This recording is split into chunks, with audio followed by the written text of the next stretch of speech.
কি হচ্ছে বাবা? দেশের যে পরিস্থিতি তাতে ভোট দিতে পারবো বলে মনে হচ্ছে না। কেন? কি সব ভয়ঙ্কর নিউজ! এই দেখ তো, একজন নারী প্রার্থী নাকি নির্বাচন থেকে সরে দাঁড়িয়েছে। ঘটনাটা কি সত্যি? মা, এগুলো সব গুজব, মানুষকে বিভ্রান্ত করার জন্য ছড়ানো, সঠিক তথ্য না। সঠিক তথ্য জানতে নির্বাচন কমিশনের ফেসবুক পেজ, ওয়েবসাইট এবং ইউটিউব চ্যানেল ফলো করবা। তাছাড়া আইন শৃঙ্খলা রক্ষাকারী বাহিনী নির্বাচন সুষ্ঠু করতে সব সময় কাজ করছে। আরেকটা ভিডিওতে দেখলাম সরকার থেকে বলছে ভোট নাকি পিছিয়ে দেবে।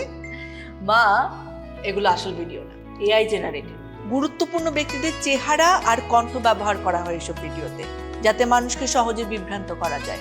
অনেকে এইসব গুজবকে সত্যি মনে করে।